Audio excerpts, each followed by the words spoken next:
If you care about your vehicle, never, ever use a Fram oil filter. They are hot garbage. Oh, it's the second hot garbage comment? Welcome back to Budget Mechanic. Over the last few years, the channel has grown quite a bit, and we've been stoked to see it, but it does mean we haven't been able to answer everyone's questions all the time. So today, we've handpicked a few questions that you guys have sent in that really represent some of the most common ones, and we're going to answer them to the best of our ability. We're going to cover everything from why does my car start one day and then the starter doesn't work the next, to are Fram oil filters any good?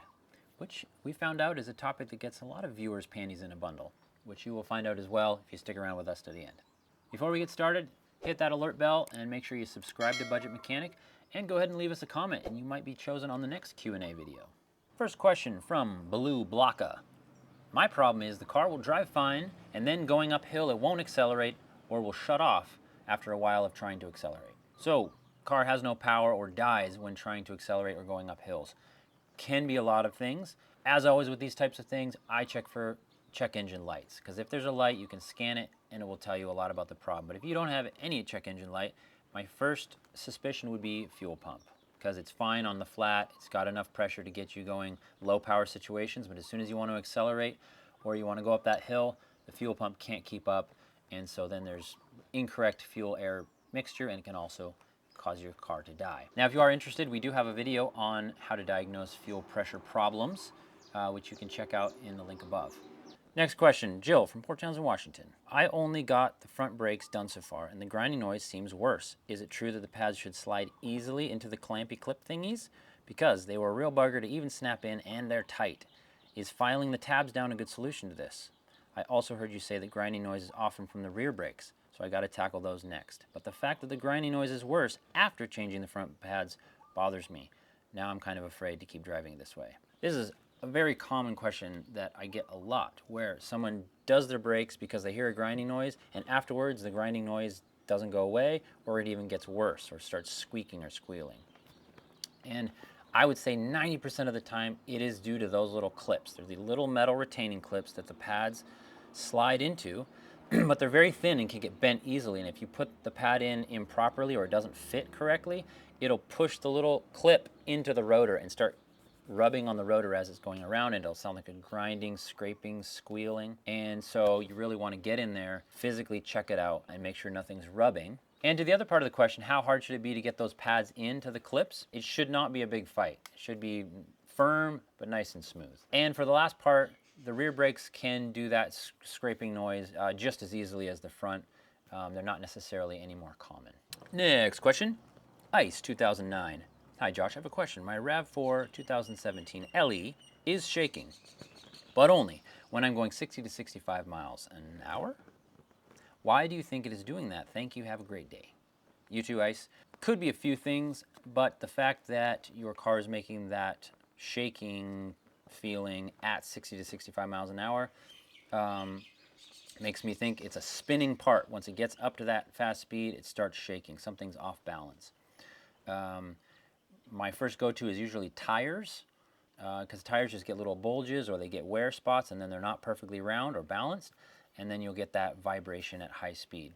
One thing you can check though is get up to that speed and then quick shift into neutral, and if the sound suddenly or the feeling suddenly goes away, it could be something to do with the engine or transmission that is no longer working at that speed. But if the shaking still remains when the car's in neutral, it points more towards wheels, tires, something like that that's spinning fast. Now the next one isn't really a question, but in response to a video we did on oil changes, we got lots of comments such as this. You forgot number 10, don't use a Fram oil filter. Next mistake, don't use Fram filters. The mistake this guy is doing here is to convince people of something while holding a Fram filter. Fram makes hot garbage. Don't believe anyone who uses Fram on their vehicles. You forgot one other mistake. If you care about your vehicle, never, ever use a Fram oil filter. They are hot garbage. Oh, it's the second hot garbage comment? Obviously, there was lots of passion on this subject. But calling a brand like Fram across the board as garbage product is going to be pretty inaccurate. It's just like me giving Ford a hard time. I would tell people, don't get Fords, they're garbage. But in reality, Ford has made some great products. They've also made some junk ones. But I can't just say that Fords are no good. So Fram, just like many other companies, they have different tiers of quality. So yes, you can buy the absolute cheapest Fram filter and it's probably one of the worst ones you can get out there. But they also make some higher end ones. So you just never know by reading the name what kind of quality it's going to be. Now, I will concede you probably don't want to go out there and buy the absolute cheapest oil filter that you can get. Probably not a good idea. Nor do I think getting the most premium, expensive oil filter is going to get you that much bang for your buck. Try to go middle of the road, get something that is good for your budget and also going to be decent quality. And like I always say, when it comes to discussions on oil and filters, the most important thing is that oil change and doing it often enough. That's where most of your problems are going to come from anyway. So don't fall for the marketing gimmick of a 20,000 mile oil filter and expect to not change your oil as often.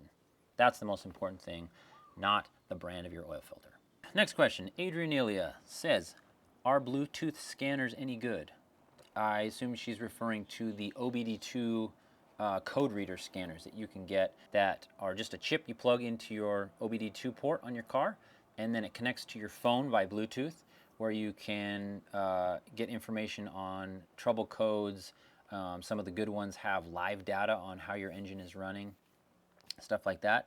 And they basically, depending on the one that you get, will do the same thing as a OBD2 scanner that you plug in and it's a designated machine, other than it's on your phone. So you don't need the whole machine, you just need the little dongle. And some of them are subscriptions, some of them you buy them outright.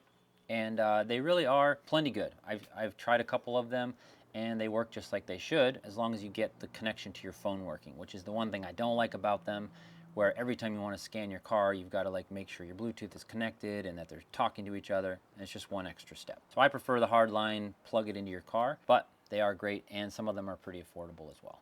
All right, Olive K says, my car won't start sometimes, but then it will. I parked at the store. When I came back out, it wouldn't start. I had a friend come help me, and when he got in, it started right up. Got back home, now it won't start again. Is it my battery? This is a really common occurrence that happens in cars when the starter starts failing, not the battery. So what happens is the starter's brushes, when they get bad spots on them, if the starter stops spinning in the wrong spot, there's no longer a connection and the starter won't work next time. But then when you like get in and out of the car, slam the door or bang on the starter with a hammer, which is a common trick, it slightly moves the solenoid inside and it makes a connection and the car will then start again. So if you have an intermittent starting problem like that, it's your sign of your starter starting to fail, or actually the solenoid in your starter that's going out, and it's not going to get better. So go ahead and go get yourself a new starter. So hopefully this answered some of your questions. Thanks for watching, thanks for leaving comments, and make sure you subscribe, and we'll see you on the next one.